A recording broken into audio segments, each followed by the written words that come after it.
नमस्कार, मैं हूं आलोक जोशी और आप देख रहे हैं बिजअड्डा। चौतरफा बिकवाली। अगर आज तक आपको नहीं पता था कि ये क्या होती है तो आज के बाजार का हाल देख लीजिए, समझ में आ जाएगा।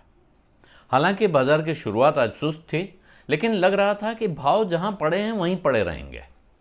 लेकिन दोपहर के बाद अचानक बिकवाली तेज हुई और कुछ उतार चढ़ाव के बाद आखिरी आधे घंटे में तो ऐसा लगा कि सभी बेचने निकल पड़े हैं, यानी चौतरफा बिकवाली। जिसे देखो वो बिकवाल है।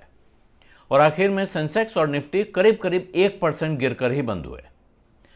यूं तो पिछले साल मार्च की अगर आपको याद हो, लॉकडाउन का ऐलान जिस दिन हुआ था उसके बाद इससे कहीं भयानक गिरावट आई थी। लेकिन तब वजह बिल्कुल साफ थी। इतना बड़ा झटका था, आगे का कुछ पता नहीं था और पूरी दुनिया एक जैसे ही हाल में थी। बहुत से लोगों को तो शायद बेचने का या बेचने की तैयारी करने का मौका भी नहीं मिला था। और दूसरे गम इतने ज़्यादा थे, दूसरी चिंताएं इतनी ज़्यादा थीं कि शायद बाजार पर नज़र भी बहुत से लोगों की बंद होने के बाद ही पड़ी हो। लेकिन आज की गिरावट एक तरह से शांतिकाल की गिरावट है। इसलिए अगर बाजार का मिजाज समझना है तो आज की गिरावट को देखना बेहतर है। इसे समझने की कोशिश इसलिए भी करनी चाहिए कि आज ही ये खबर भी सामने थी कि मूडीज ने 18 कंपनियों को आउटलुक बढ़ाकर स्टेबल किया है। यानी इन कंपनियों के लिए और बाजार के लिए खुशखबरी सामने खड़ी थी। फिर क्या था जिसने बाजार का यह हाल किया? तो इसका सबसे पहला जवाब तो बहुत आसान है, बिना किसी से पूछे, बिना कुछ समझे दिया जा सकता है। मुनाफा वसूली हावी हो गई थी।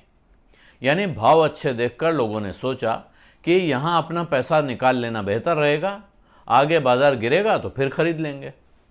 लेकिन हर बार यही जवाब हजम नहीं होता और यह वजह अकेली होती भी नहीं है। कोई और वजह साथ में होती है, तभी मुनाफा वसूली शुरू होती है, जिसको कहते हैं कि मुनाफा वसूली ट्रिगर हो गई। तो ट्रिगर चाहिए। तो आज के ट्रिगर क्या थे? तो आज की ऐसी सबसे बड़ी वजह थी कि आईएमएफ ने चिंता जताई है कि दुनिया भर की जीडीपी ग्रोथ, यानी पूरी दुनिया में जो ग्रोथ होगी 2021 में, वो 6% रहने का उसने जो अनुमान दिया था, अब ऐसा लग रहा है कि ग्रोथ उतनी नहीं हो पाएगी, उससे कम रफ्तार से होगी। तो ये एक परेशान करने वाली खबर पूरी दुनिया के लिए। दूसरी बड़ी वजह आप देख रहे हैं, आसपास खबरें पढ़ रहे होंगे रोज बरोज, दुनिया भर में कोयले की कमी और उससे पैदा हो रहा बिजली का संकट है। इसका असर बहुत खतरनाक हो सकता है। ये डर दिनों दिन बढ़ता जा रहा है और इसी चक्कर में कोयले का दाम, एनर्जी फ्यूचर्स और तेल के दाम भी भाग रहे हैं। चीन में बिजली संकट की खबरों ने तो चीन से लेकर अमेरिका और यूरोप तक हड़कंप मचाई रखा है।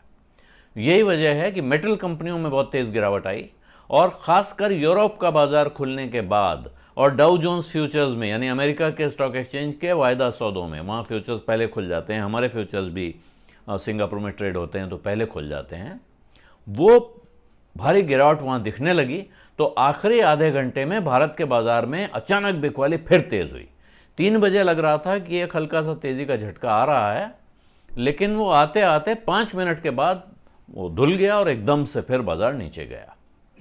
अब कल का दिन बीतना है रिजर्व बैंक की क्रेडिट पॉलिसी के इंतजार में और उसके बाद अगले दिन बाजार पर दिखाई पड़ेगा क्रेडिट पॉलिसी का असर। लेकिन एक बात बिल्कुल साफ समझ लीजिए कि यह नए ट्रेडरों के लिए खतरा उठाने का समय नहीं है। अपने सौदों पर स्टॉप लॉस जरूर लगाइए और उनका धर्म भाव से पालन भी करिए। और जो लोग ट्रेडिंग से दूर हैं उन पर आऊँ उससे पहले मैं ट्रेडर्स के लिए एक बार और बता दूं कि अगर आपने कोई कर्जा लेकर, किसी दूसरे के पैसे उधार लेकर या किसी ज़रूरी काम का पैसा बाजार में लगाने का सोच रखी है या अब लगा रखा है, तो उसको आपको तुरंत बाहर निकाल लेना चाहिए। बहुत सारे ब्रोकर मार्जिन फाइनेंसिंग के ऑफ़र देते हैं कि आप थोड़ा लगाइए, बड़ा सौदा कर लीजिए, बाकी हम फाइनेंस कर देंगे। ये वक्त उन चक्करों में पड़ने का बिल्कुल नहीं है। और जो लोग ट्रेडिंग से दूर हैं, यानी लंबे समय के लिहाज से एसआईपी के रास्ते बाजार में पैसा लगा रहे हैं, उनके लिए ज़रूरी है कि वो ऐसे में घबराएं नहीं, अपनी एसआईपी जारी रखें। अगर बाजार में काफ़ी गिरावट आ जाती है तो उस वक्त अगर आपके पास और पैसा है, कुछ और पैसा लगा सकते हैं तो और लगा दें, वरना कोई फिक्र न करें और अपनी एसआईपी को चलाते रहें। हाँ, किसी जानकार से एक बात ज़रूर पता कर लीजिए कि आप जहां पैसा लगा रहे हैं, जहां आप एसआईपी कर रहे हैं, वो डेस्टिनेशन, वो जगह, वो म्यूचुअल फंड या वो शेयर ठीक है या नहीं है।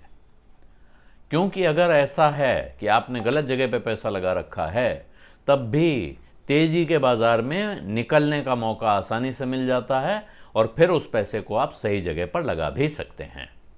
बिज़ अड्डा में आज इतना ही। अब इजाज़त दीजिए। बिज़ अड्डा आपको कैसा लग रहा है लिखना मत भूलिए, कमेंट बॉक्स में लिखिएगा। उसको पढ़ के हम जो सुधार आप बताएंगे वो करेंगे। कुछ और आप देखना सुनना चाहते हैं तो वो भी वहीं लिखिए। कोशिश की जाएगी कि आपकी इच्छा पूरी हो।